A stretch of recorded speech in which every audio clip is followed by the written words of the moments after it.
Hey, welcome to Winstead Speed Labs.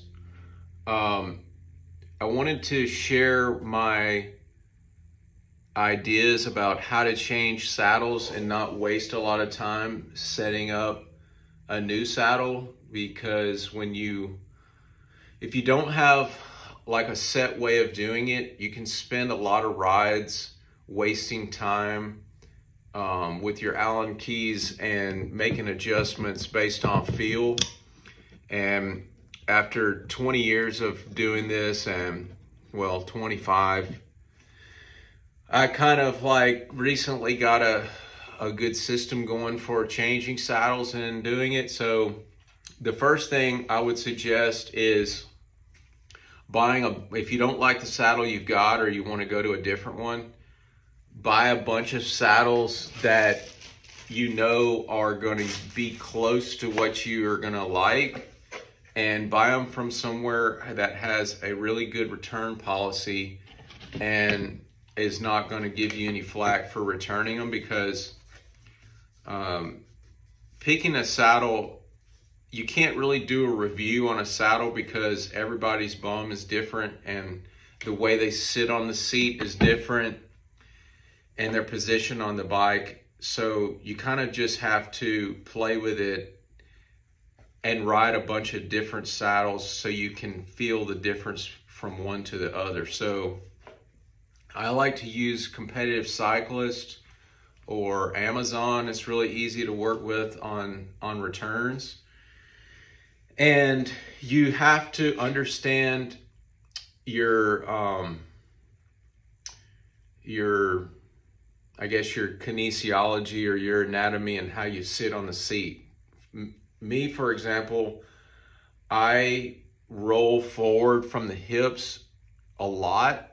So I need a saddle that's flat, because I'm going to roll forward on my soft tissue a lot more than someone, say, like I have a friend who his hips are more rolled backwards, so his sit bones have a lot more pressure on the saddle than, say, me, for example, because your sit bones in the back, as your hips roll back, they're in a wide position, and as your hips roll forward, the bone is kind of shaped like this, and towards your soft tissue, the bones are really narrow.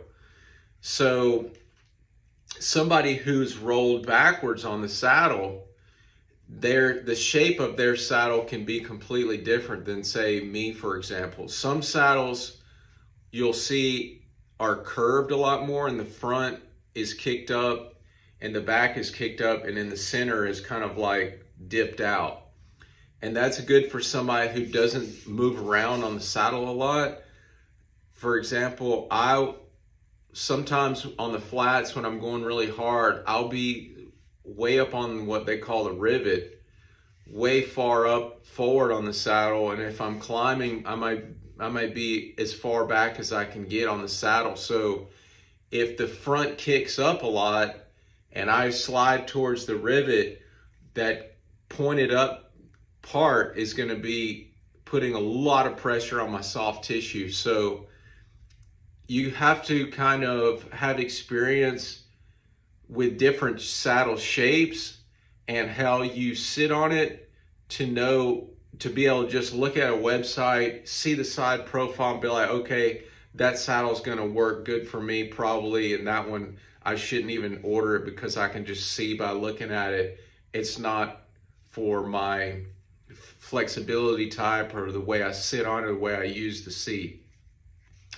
Another thing is, like on the mountain bike, when I'm climbing, to keep the front end on the ground and a lot of pressure on the front tire to steer, I'm going to be on the rivet a lot climbing. And then, you know, say on a flowing or smooth trail, you're going to sit on the more comfortable part. So there again, I need a saddle that's really flat.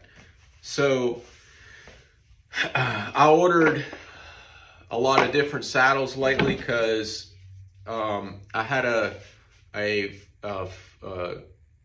Works Romin mirror, the Evo mirror, the one that's 3D printed. And a lot of the saddles that have a cutout, I've experienced this section of the saddle, say after a year or so, I've had 2 physiques actually crack right here, the plastic cracked. And when you have a cutout, you're giving up material thickness and strength because of the cutout. And a lot of times the saddle will feel good and supportive right here. And then you'll notice something different about your fit a year, 6 months later. And it's because this part of the material, just from having so much pressure on it and flexing on it so much, it's actually dipping out. And then you went from a saddle that had a flat profile, and now when you're sitting on it, it's dipped out. And then when you slide towards the rivet, you're getting crushed right here from the front. And that's why I recently gave up on the Romin mirror, because that was happening to me. So I'm kind of in the market for a new saddle. This is the Prólogo. I guess it's the Scratch M5 PAS. I don't know what all that means, but you know, looking from the profile, it's a pretty flat. It does have a little bit of a dip here, but this was a comfortable saddle. I rode it for 100 miles or so, and I could ride this saddle, but I know it's not the most comfortable for me, because as I would get towards the rivet, I would feel a lot of pressure from the front, and I know that I don't have to deal with that. I know there's saddles that are not going to give me that. And also, they have this piece of plastic right here, and that was catching on my chamois when I would slide up, and that's not the best feeling. But anyway, when you're changing saddles, what can really waste a lot of time is finding the right fore and aft position on the rails. And a lot of fitters will use the front of the saddle plumb bob to the center of the bottom bracket as the setback amount. And when you're changing saddles, you could be like, okay, well, I'm gonna measure from the front to a set point. Like, you could measure it from some set point on the bar and go back to the front tip of the saddle. But when you change saddles, some saddles are a lot longer from the nose than others. Like, this is pretty much lined up at the rear, this physique and the Solitaire SLR, but you can see you probably got 2 centimeters more from the front. So I've been using what they call the anatomical center of the saddle, using a digital calipers set to 7 centimeters, and then you just run it down the saddle, and when it hits, you're at your anatomical center. And that way you have a position that is relatively close to where you're going to have most of your pressure on the saddle. And it's the same no matter which saddle you use and how long it is. It doesn't matter. You're always going to the 7. And when I put it on the bike, I'll just find my point, and then I'll put a piece of tape right here to mark my center. And then I don't have to run a plumb bob or get my distance behind the bottom bracket or anything like that.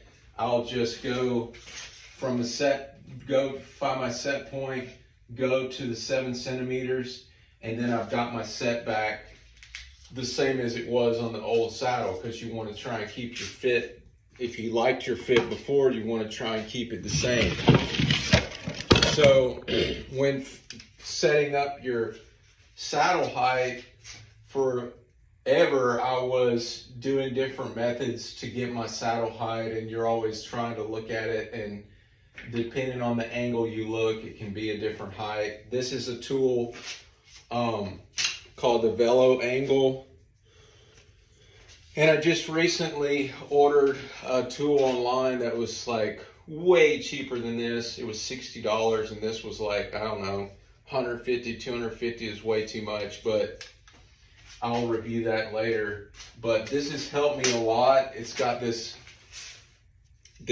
centering little device here that you can put in the crank, and then you put this piece right here right on the tape where you had your anatomical center on the saddle, and make sure that this part's level, and then it has a ruler here that gives you your saddle height from the center to the BB. They also have a little attachment that you can put in the crank and the pedal spindle threads based on a different crank length, but I don't feel like there's any need to use that because you can just do the math. If you have other bike with a different crank arm length, you can just add or subtract it from the length here. So using this and the anatomical center and a set point on the front end of the bike, you can set up a new saddle super fast, and you'll be within like a millimeter every time that you ride on a new saddle. You won't spend a lot of time trying to figure out, oh, well, this saddle, I'm sitting at a different point on it. The anatomical centers really save a lot of time in that regard. Another thing is the angle of the saddle. I like to use a digital level that I can get on Amazon. Of course, the bike's on the stand right now. You can't do it. You have to be on the floor with a level floor. But this is another important part of setting up a new saddle, is getting the angle similar to where you had it. Like lately, I've been riding about 1.5 degrees down.